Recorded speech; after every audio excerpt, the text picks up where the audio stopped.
for viewers at home watching us, this is Bright Television, home of talk and entertainment. So don't forget that the program is straight up right here on LTV. And I have a very special guest in via Zoom with me today. And I must say it's a privilege to have him on the program. I'm talking about FEMI Kuti, popularly known as FEMI Kuti. Thank you so much for being part of the program. He's an icon, a music icon, and of course, a veteran, a concerned Nigerian, to say a little about him. Thank you so much, FEMI Kuti, for being part of the program. You're looking young, sir, very young. It's like young and handsome as usual. Thank you so much. Feel my age, don't worry. Thank you so much. All right, let's get started. Let's kick off with this conversation. Now, Straight Talk is a program designed to look deep into every situation that affects Nigeria as a country and the Nigerians as citizens. And well, it's not new. You are the grandchild of a well-known political campaigner and, of course, the women's rights activist. Talking about Mama Funmilayo Kuti. Not forgetting your dad, Fela Kuti, has always been talking, voicing out. I remember your song, Sorry, Sorry. And one of the lyrics, Story for Africa as a Continent. Nigeria is facing a lot of challenges. From one pocket of insecurity issue, banditry, kidnapping, name it, here and there. What will be your reaction to the situation we find ourselves as a country? Let's start off from this. I like to look at things very objectively and you could say scientifically. If a patient is sick, you just don't treat the patient for what you assume is what is wrong. You have to run a test. So when you look at Nigeria, then you have to understand the gravity of slavery, which we have never tackled in our schools, in our education. Leaders have never tackled this issue. And what we have is, after the so-called independence, we have had self-conceited, selfish, corrupt leaders over decades in all arms who have never had the interest of their people. So what you have now is just a result of that. So you have, for every action, there's a reaction. There was an action by Pan-Africanists in the, I think, 40s, 30s, 40s, 50s, Marcus Garvey, Dr. Kwame Nkrumah. Yes. But their reaction from a country like Nigeria was very negative. They did nothing. They didn't read those books. They did nothing to unify the country. Nigeria as a country just kept dividing by adding more states instead of unifying us. They did nothing to unify Nigerians. They didn't go to the OAU, the organization Dr. Kwame Nkrumah set up, talking positively. What we have today is the result of that action, which was a negative reaction by our own leaders here. And what we have now, their own action, we're having a negative reaction by the headsmen or insecurity or kidnapping or whatever the topic must be. So it has just been, like I said, self-conceited, selfish, corrupt leaders that we have had. And if you don't even want to go too far back, when you go to the last democratic elections in 1999, if you see the propaganda to bring General Obasanjo back into power, lies, even by the Western media, oh, he's the best person that can solve our problems. He served for 8 years. What did he do? They give you maybe one or two things that he did. He gave us mobile phone. I think that is an achievement. He didn't build any great hospitals. The welfare of doctors were never taken care of. We are still using law courts from Britain. We are still using laws from Great Britain, the so-called Great Britain, who colonized us. There was never an agenda to make us patriotic, to make us to face our culture and be proud of ourselves. There was no propaganda to unify Nigeria or Africa. Again, it was selfish. He didn't build roads, no railway line. And even anywhere there's a railway line, they bring a railway line that is abandoned in Europe or China or somewhere, not the railway lines that have been updated that we will be proud of.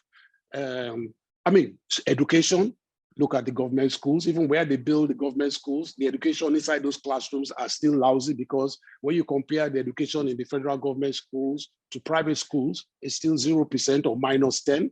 So you see, there's no arm ever since independence, no arm that has really been, wow, we are going to make Nigeria the envy of the world. And when you had that, if you had that kind of agenda, immediately you will understand the gravity of slavery. These leaders will understand that gravity and quickly be thinking about unification, not more division, like adding more states. Or you see, like I said, it's self-consistent, you see all this stupid English stuff. Just even annoys me. I don't even know why I should speak English. Let's speak it the way it is. Well, I want to elaborate on that. You okay, see, please do. My problem is I try to refuse to speak English because it's part of colonization. It's a colonial language. No, we have to understand the gravity. You see, when we think in our language and dream in our language, then we have the interest of our people. The minute I'm speaking to you in English, I'm speaking. This is still the interest of Britain. So you think our language is a problem? Is it a problem? Of course, is it part of the problem? How many English people speak Yoruba or Igbo or Hausa?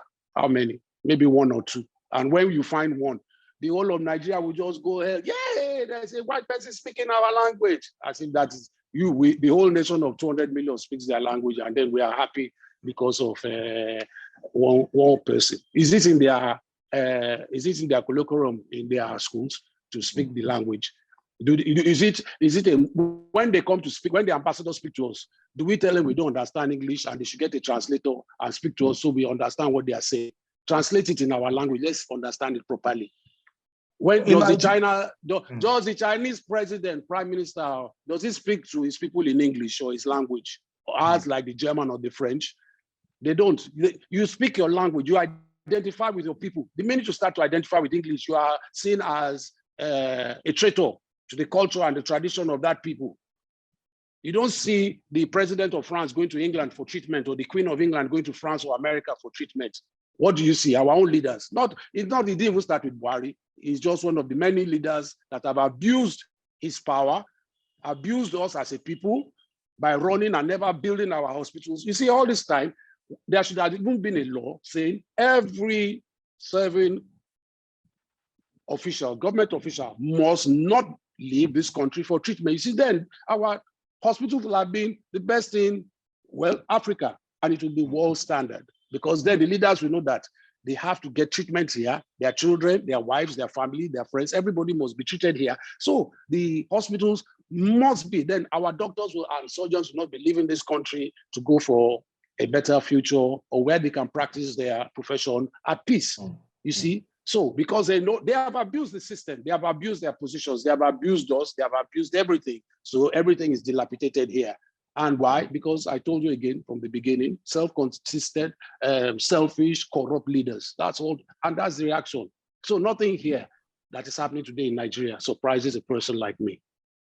Well, thank you very much. You've raised a lot of issues, a lot of concerns, and let's streamline it. Whether we like it or not, you mentioned former President Olusegun Obasanjo in 1999 coming into power with a lot of reactions, and I should ask you, was it a bad move to have someone like that come as the president of the Federal Republic of Nigeria at that point in time? You mentioned, from the foreign media trying to polish him as best candidate here and there. Let me pick up from that side.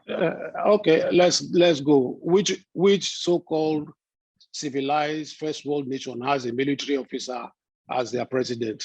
The military officers are meant to be in the barracks, where they even campaigned for Powell at that time to be America's president. He even told them his training is not for that. He can't. You see, the training of a soldier is in the barracks. You are trained for warfare to protect lives and citizens. And that is not his training. His training is not to come and lord himself over PhD holders, mathematicians, accountants, doctors. That is not his training. He has no intelligence of how to rule. That's not his training, first of all. So for them to lord him on us, it's already a failure. For him to accept it is a failure. So As a when you go there, general. yeah, as whatever, was Powell not retired when he went to say, okay, to the Republican Party in America, since we like to use America as the stepping yardstick for our decisions, that was one. After him, which way have you heard of a military person taking over England or France or anywhere? No. To be president, please, it's not possible. Where you see, for him to even come back, it's an insult to all our PhD holders, all our accountants, our university graduates, and everybody that, oh, we don't have the brains in this country. The only brain that could rule over us is Obasanjo, a military man. And then when you go back to his military time, what did he do then? He was an oppressor, he was a dictator. Then most of them now come and talk to us about Fela, who many of us are Fela, admired him and know his teachings. And then they talk. How did they? And now they even use Fela as a yardstick to complain today about the problems of this country. Bad governance. 90%, 95% of them voted for Obasanjo. They are complaining today. But the problem didn't even start today. The problem has been from independence, as I've said, 1999. For you to bring that man back, and most of them were in support of this man coming to rule. Why? Because they all had their own selfish agenda. None of them had the agenda to build good roads, good hospitals, good education, good a national air carrier. Nothing was done. Look, there was no agenda for the people of this country. And when I'm even talking about the people of this country, everybody, the house help, the Okada driver, the Danfo driver, the conductor, the underprivileged, nothing to enhance the lives of these people. So when these people are running revolts now today, you blame every civil leader of this country from independence. Good, very good, sir. So talking about every 7 leader, I wanted to say that President Obasanjo, former president, is not the only military. We have former Major General or General Muhammadu Buhari, who is the present president of the Federal Republic of Nigeria. Let's look at it shows you how, I don't want to use an abusive word, but let me say how was serious. For you first voted Obasanjo, then you now brought another Fela that Fela had warned you against. Another, from what we hear, did not even have any certificates, or his certificate was fraud. We don't even know which is true anymore. So since I'm not sure whether he had or not, so let me just be in doubt as well. But with all the intellectuals we had, that is the person they bring again to come and be the president of Nigeria, telling us he has integrity. Okay, where is integrity? He doesn't speak to us. With all the crisis, he doesn't speak to us today. He never even spoke to us then. The first thing he did after he won his election, what was it? He ran to England for holiday, for treatment. Medication. And that is what he has been doing. That is what he has been doing since he got into power. Is that a patriotic leader? A patriotic leader self, if he wanted to go on vacation, he should have gone to Adamawa. He should have gone to Cross River. He could have gone anywhere. He should have promoted our culture and our own vacation centers. Why must you go to London? Why must everything be about London and America? Well, either he should have gone to Kenya. He should have been Pan-African. He has been using London before he became the president, according to his media spokesperson. Excuse me. That is the problem. He has been, to even say that means that is even more insulting and insultive to us. So you feel, sir, let's look at different sectors, because I see the passion and the concern you have always been speaking about how Nigeria must move forward and how we have been facing bad governance. Let's look at his administration. It came under that platform of saying that we need to secure Nigeria, security first.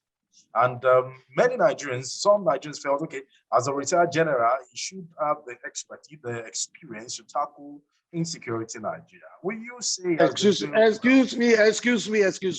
Let us take it point by point. That many Nigerians, at what age did he want to come and tackle security? You see my age. We were talking about, you say I'm looking younger. I told you I feel my age. You see already, I know, no, I'm not to give you. You see, I know I'm getting old and I can die anytime because of my age. So I quickly teach my children everything I know about my profession. Do you understand? Because next year I'll be 60. Now, for me to try to behave like a 20-year-old means I must have some mental illness. You understand? A man that doesn't know his age and asks his age and starts to behave that in that manner has a problem. At that age, he should have already, he's a great grandfather at that age. He wants to run round night. He wants to run around 36 states with what energy, please, with what energy? He was already making mistakes with his speech during the campaign. He called the vice president, Oshiba, he called him the wrong name. He was talking about East Germany or West Germany. These are flaws that the intellectuals of this country should have seen and said, no, we don't want this man. You understand what I'm saying? So there is no integrity. You see, and if he is a man of integrity, he should have said, he should have acted as a godfather to a young generation, a vibrant person who is ready to do the work, because the work of this country is enormous. To solve the problem of this country, we're talking about ethnic differences, religious differences, poverty, insecurity, differences, and the only way we can even come out of this is bringing great minds together with one voice and unifying the country to solve this problem. But since he became into power, he showed, and even for anybody to even bring up that name, has forgotten when he ruled us in 70, 80, I think it was 83, 84 to 86 or somewhere thereabouts, around that period. Yes. I can't remember this, but this was the time my father was jailed. When you remember what he did then, it wasn't even, it didn't even seem like he was the one running the country. It was General Adeyemo, who was people feared, who brought up, who was, so, but when you see how the country was deteriorating then, what integrity? Then they said, then this is a man that had been governor before, he had been petroleum minister, he had even been accused, they hadn't found him of corruption, but he had been accused that, Bob, these sectors you are holding, how are you telling us you are not corrupt? And he just kept saying he's not corrupt. Now Nigeria is facing one of the most corrupt eras we have ever seen. The AFCC and everybody, I mean, who of significance has been jailed? And I said it, when Obasanjo even formed it, remember his daughter was accused. And I laughed at everybody. Yes, and I wrote a song about it that the president has formed this body and you want to jail his son. You all believe it. Stop clowning. We should stop clowning ourselves. He wants to jail his daughter, please. You see, like I said, these leaders have been self-consistent, they have been selfish, what's that English word? Consistent, not consistent, considered, yes, and they are, yes, and they are corrupt, because if they are not, your first interest as a leader must not be your interest, must be the interest of your people. That means we should have the best roads in Africa because of the money and the resources we have, the intelligence we have. We are now even bringing Chinese to build our roads. Can you imagine? So all the engineers that have passed out university all these years, there is no Nigerian company that can build roads in this country. Come, look at it yourself. Now let's think now. No Nigerian company can build roads. No engineering. That means we are failures. That we still have to call Chinese or Americans or the British to come and build roads. What are we studying? We still borrow money from Chinese and other countries. Yeah, what are we studying in our universities? These are the questions people like you should ask. And you are asking me, who I'm not the one supposed to, this is questions all of us, it should be on our table on a daily basis, that all the intellectuals should be asking them, what is the purpose of our universities today? We cannot even produce engineers that can build ordinary road. Will you say the elite have failed Nigeria as a state? Because you've mentioned it, you've said professors and a lot of what I would say, like I said, when you understand the gravity of 400 years of slavery, the education that even the four so-called founding fathers of this nation, Dr. Nnamdi Azikiwe, Mr. Awolowo, Tafawa Balewa, they were all suffering from colonization. They were all speaking English. Everybody wanted to show how fluent they were in speaking this great language that they considered, because that was their training from colonialism. Do you understand? Only few people quickly identified they were suffering from colonial mentality, e.g. Fela. And that was why he was so against colonialism. So when you understand this, these people, okay, why people that came to rape your women, your daughters, killed you, why do you write in your school books colonial master? First of all, the book should have changed to colonial murderers. You should address that issue and call it for what it is. But we, in our books, we are praising them. We are looking up to, we make as our masters. young people, yes, as colonial. Can you understand? So those books, first of all, if we had not suffered from colonial, colonial thinking, we will not, those books, first of all, will have changed. The first leader that comes to power must change it and call a spade a spade. Secondly, you go to England to ask, oh, please, master, please give us independence. I'm not even saying no go to ask them. Maybe they did that to avoid another war, which we are not capable of defending ourselves. But then those three leaders should have had an agenda. Come on, these Oyinbo people where we won't go meet. They should have spoken their language to themselves.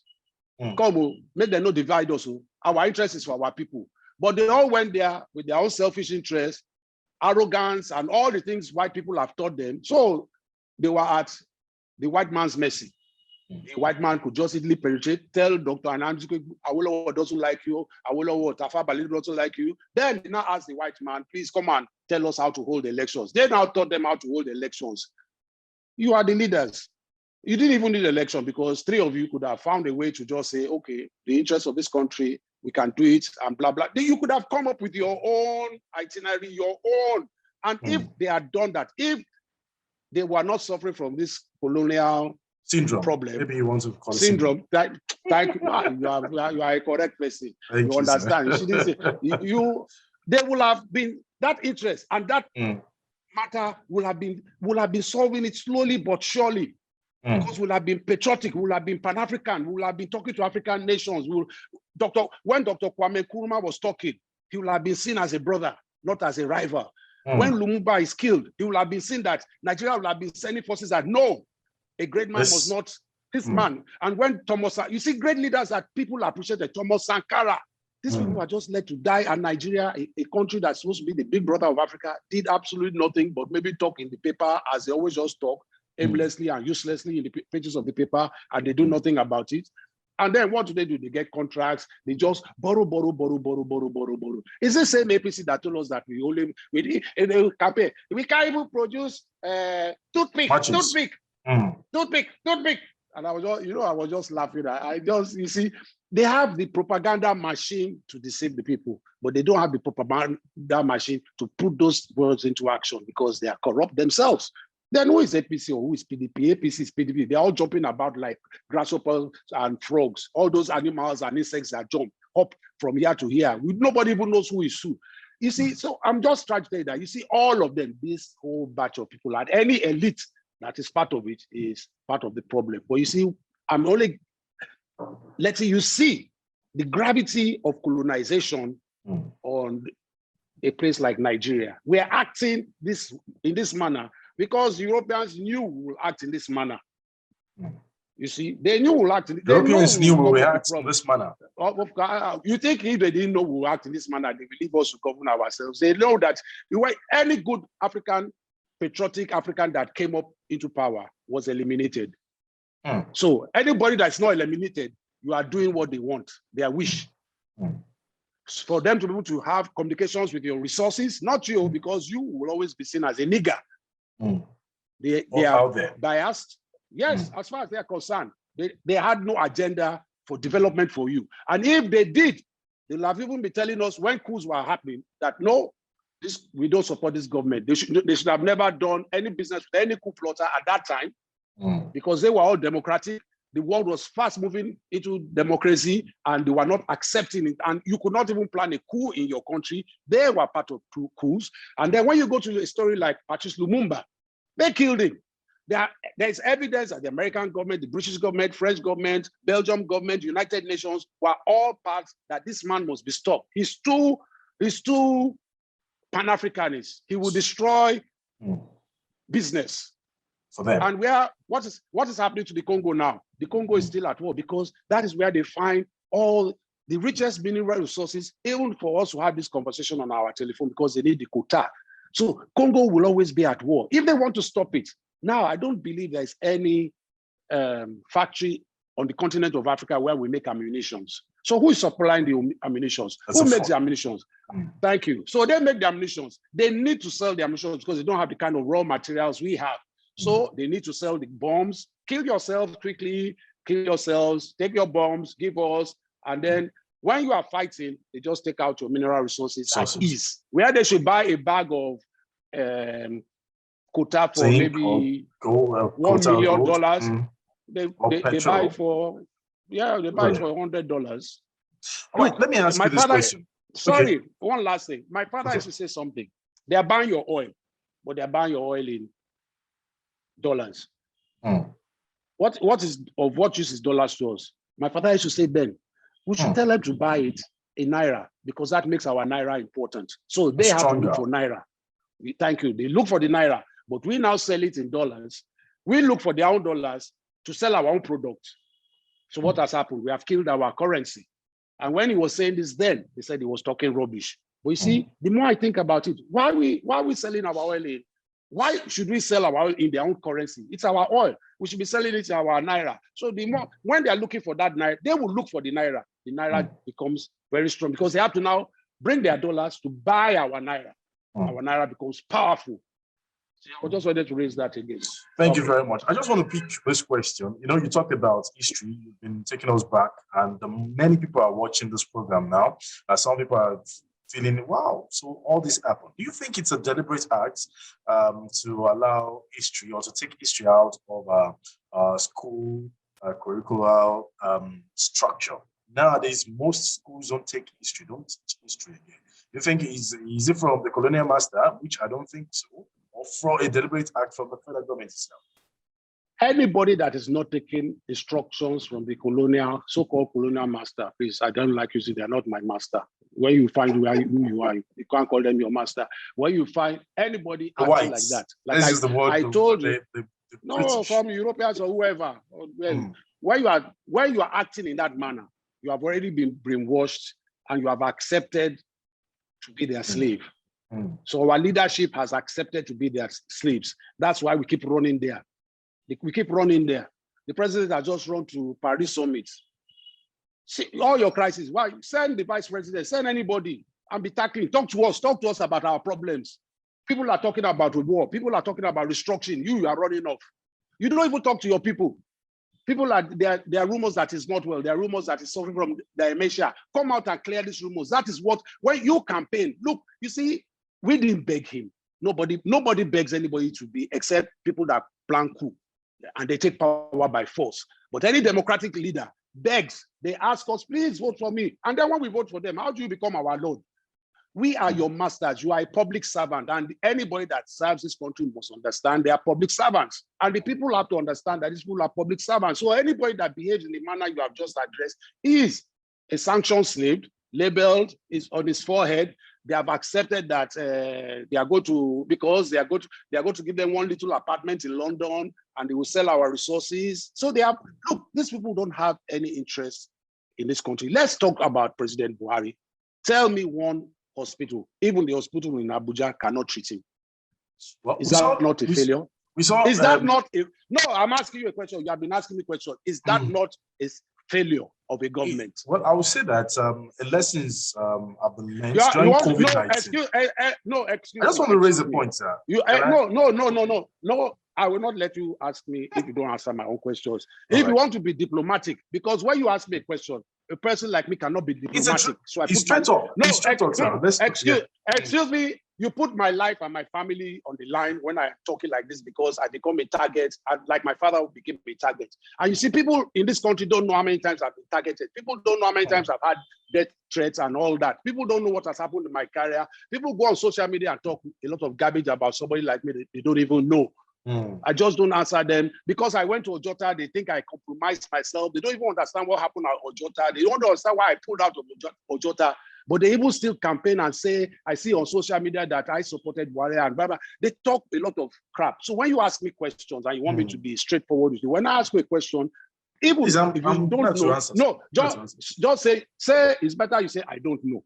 Then I will tell you it is. Don't worry, I will help you. You see, I will help you. Well, part of the question you asked, I wanted to buttress your point. During COVID-19 lockdown, we saw that many leaders could not travel. And, Yes. having said that, President Muhammadu Buhari do travel out for medical checkups and medical trips. During the COVID-19, there was no record of him going out, which means that there should be a thing or things that can be done in Nigeria to attend to his health. Having said that, let's look at the reality we face in this country, Nigeria. Insecurity is part of it. No matter how we talk about it, tomorrow we'll definitely talk about insecurity.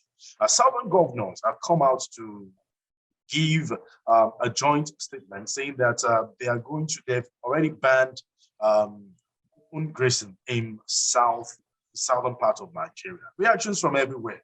Some northerners or some southerners are saying that there should be a way they should involve every stakeholders. For example, the elders, they should be part of the table to discuss how to go about it. Since we are talking about one Nigeria, what will be your reaction to that? Let's remember that they're only talking about it because of the pressure of their people. Shouldn't it have been spoken about immediately the kidnappings and insecurity happened? Shouldn't they also they're only acting from a reaction, from an action of their people. This is their own reaction. You see, and again, somebody like me, I'm very skeptical about when people act, when they are not the ones that started the action. Because let's take our household. If somebody attacks you, you quickly take precautions to find justice. Look how long it's taking them to come together to understand that their people are being killed, there's insecurity. This meeting they should have declared an emergency meeting with the president longest time. They should have even protested by going to the villa and insisted in seeing him. Massive propaganda against the presidency that come, Mr. President, address us. Look, this is out of hand. Too many lives have been lost. Too many of our children have been kidnapped and killed. So you see, again, this is like slow pace, a tortoise moving, trying to run 100 meters with Usain Bolt. Do you understand? So it's too late. But again, the skeptics say, hey, it's better than nothing. So you see, like I said, somebody like me, I know this is the kind of reaction this kind of people will give. I know the security is going to get worse. I know that there's no agenda for the people of this country. So we are where we are meant to be because of all the issues I've already tackled. They are only acting again from the action they got from the streets of their people. They have not taken concrete measures to tackle it. A concrete measure is they should have had a meeting and gone straight to Abuja. And if Abuja doesn't answer them, the meeting now would be to their people that we went to Abuja, Abuja refuses to answer us. So we're holding a protest against the presidency. The presidency must step down. That is action. He's not fit to be president. That they should wait for the people they are serving to tell them what to do. They are our leaders. We elected them to take these decisions on our behalf. And if you can't do this, step down. Do you understand? They should have, all of them should step down. They are not capable of being governors, senators, or whatever. Because insecurity look, Boko Haram has been for how long now? Too many of our soldiers have died. Too many people have been discouraged. It's getting worse. We are talking of Niger State. We are talking of Abuja might be in trouble. We have not talked about Kaduna. Look at Benue, Imo. Look what's going on in the east. Imo, Abia State. We are talking about Oduduwa. And this is action. When the people now when Oduduwa or Biafra is talking, then some people will say they shouldn't talk like that. But again, this is the reaction of the action they have seen. There is no positive action to say that this country cares for its citizens. So there must be a reaction. Now, is the action negative or positive? That is what somebody like me, how will I call it negative when somebody wants to protect? I mean, if somebody attacks me and I go to the police and the police does not answer me, I'm forced to defend myself. I'm forced to defend my community. I'm forced to defend my wife and my children. And that is what's happening in this country. So the governors who have been elected and the senators who are just sitting down, earning these big wages, should be at the presidency's doorstep protesting. And if the presidency doesn't answer them, they should be now be saying this presidency must step down. You see, then they win love. They win the people's, they win the support of the people because they are now talking for the people. These are the same people that they are talking that Nigeria has no money. Nobody has addressed up till today that, come, the expense of government is too much. Oh yeah, everybody cut down. I hear the presidency and vice president cut their salary down. 2 people out of how many? That's like a drop of water in the ocean. It makes no sense. You see, what they should have done, 2 of them should be protesting to that, oh yeah, Senate, cut, so everybody cut your money down. Or everybody should be under minimum wage. The only thing that the government will take care of is now maybe your security and little things like that. Nobody must travel again out of this country. That is cutting government expenses. So when you want, as a leader, if you take the initiative and they don't listen, you start to put pressure on them by forcing them and getting the people, motivating the people to help you as the president and vice president. Did they do that? No. They just made it, and they shut up. Why? Because they are still getting a lot of money from security and other benefits they are getting. So if you even cut your salary by half, will you not eat? Will you not pay your children's school fees and whatever you have, all your medical trips are taken care of? Come and pay all my expenses. Well, I won't play at shrine again. I will just be sitting down. I'll be talking rubbish too now. That is how it is. Look at it. Part of the things you've mentioned, 2014 confab stated some few things and addresses these things. But it seems as if the government is not ready to actually inject this 2014 confab. Like you rightly said, part of it, the legislature should also have a part-time, it should be in a part-time basis where they can't go to their offices and come back and legislate in a part-time basis. Will you say the restructuring the confab should be injected completely? Should we restructure our constituency? You've talked about 1990, colonial, I should say colonial influence in our way of governing. But do you think the 1999 constitution should be adjusted, or confab should be addressed or injected completely into our structure in Nigeria? The whole country needs overhauling. I've told you the problems. We need to sit down as African people and remove these colonial structures from our sense of reasoning. You see, when we start to think as Africans, then we'll start to do things for our benefit. This system is an American-based system or British system. This is what they have taught us to do. This is not our teaching. Where we practice democracy was not like this. We taught the Greeks democracy. When you understand, like I said, when we understand history, you were asking me a question about history. Did they take the history? It was on purpose they took this history out. When a man that doesn't know where he's coming from cannot know where he is or where he's going. So the youths of today know no history. Our youths today don't even know what happened during the Civil War. Our youths don't even know anything about independence or before independence or slavery. They have no knowledge of this, except they go out of their way, find somebody who tells them or teaches them about this history. Then you're talking about 1 in 10 million students that does this. So we need a complete overhaul where these so-called leaders sit. What is the best system of governance for this country? Which is, first of all, then we have to understand, a leader is just a public servant. You are serving us. And when you can't do you are no better than the house help. You are no better than the house help. So those what benefits are you getting? If you are getting any benefits, because you are overworking. And the people will sit and will now say, hey, okay, because he's overworking over extra time, give him this. The Minister of Transportation must enter Okada or whatever the transportation he has seen, which is he provides for his people. They bring a train and we're all hailing that train.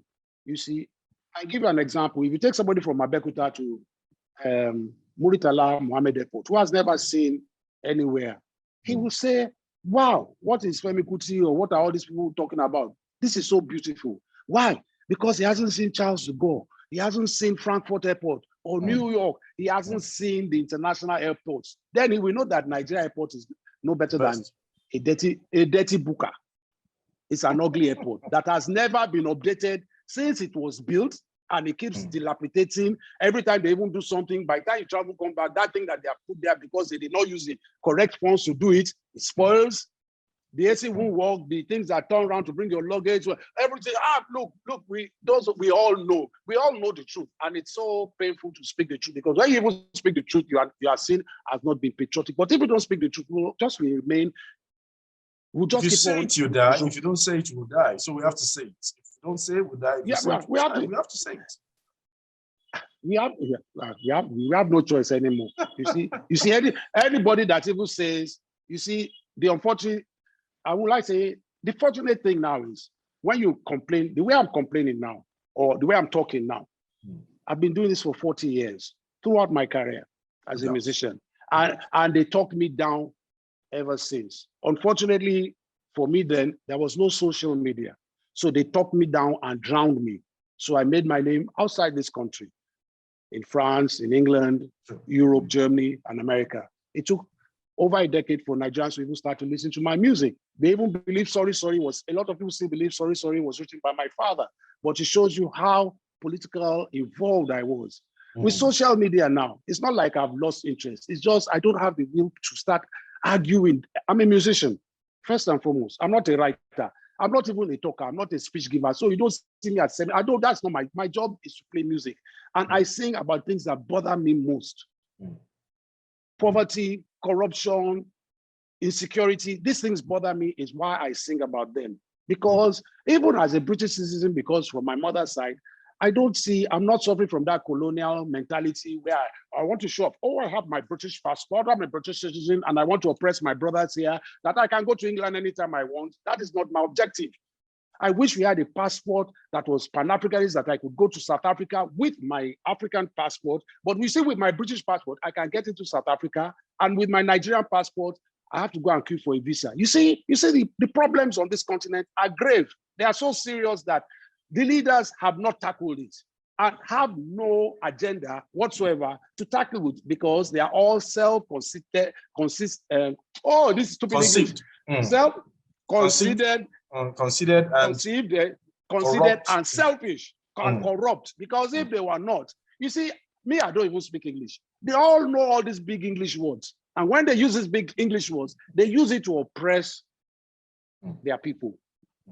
That is why I said we need to go back to our language. You see, in my language, you can't oppress me in my language. Oppress me. You see, when you are speaking my language and you want to show off that you speak it more than me, to the public, you look like you will be looked upon like a fool. You know, the language protects the underprivileged, as English protects them. So when the Englishman is talking, you see, when you call an Englishman stupid, he is very offended. When you call a Nigerian man stupid, you say, you are stupid, you could eat that way. We even changed our language, you see, because it's not us, it's not in our DNA. It's not deep, it's not. Thank you. You tell a Yoruba man, Odenie, and he will get aggressive and very offended. So we need to go back to the drawing board, understand slavery, colonization, and leaders must act as leadership. You see, by now, every home, every person in this country should be a leader. If that agenda, if we had followed we should have gone back to our roots, and everybody must be trained to be a leader. How can't you not be a leader of your destiny? What is leadership? Leadership is to be able to understand your life and control your surroundings, your life, to be a leader of your doings and your day-to-day things. That is leadership. And to help your brothers and sisters. You see, I was saying something the other day. You go to a classroom, education is very selfish as well. You go to education, you want to show you are the best, you come first in maths. And you see, everybody that comes first or second or third makes fun of those that come last in the class. They don't help those people. But you see those people, if you help them, maybe in the future, those ones that were failing will become the doctors or lawyers or accountants that will save you yourself one day when you are dying. So the African culture should be this classroom. Anybody that fails, everybody has failed. If anybody fails, we all fail. So that classroom, you must all come out with A's. That is progressive education. That is a progressive system. That is a progressive country where every citizen is taught to be a leader, a master of his or her own destiny. And then you see that you are tackling rape, you are tackling insecurity, because everybody belongs. Everybody starts to protect somebody is driving along the paper, you're eating bully, you take the bully paper, you throw it out of the window. You don't need a policeman. They will stop you. Come down from the car, pick it up, keep this country clean. Yes. You get everybody's motivated. You see, that is a Pan-Africanist agenda.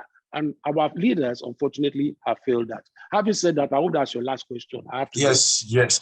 Thank you so much. As you say, I really appreciate your time. Thank you so much for being part of this beautiful program. I believe that whenever we call on you, sir, you will create time. And I should say congratulations to you and your son, Madi. And the beautiful piece. We hope to see more of that. We hope to see more of that. Thank you. Viewers at home, definitely. this is Straight Talk, right there on Bright Radio Television. And of course, our guest is FEMI KUTI, an icon, a music icon. We'll see you next time on this program. Goodbye. God bless the Federal Republic of Nigeria.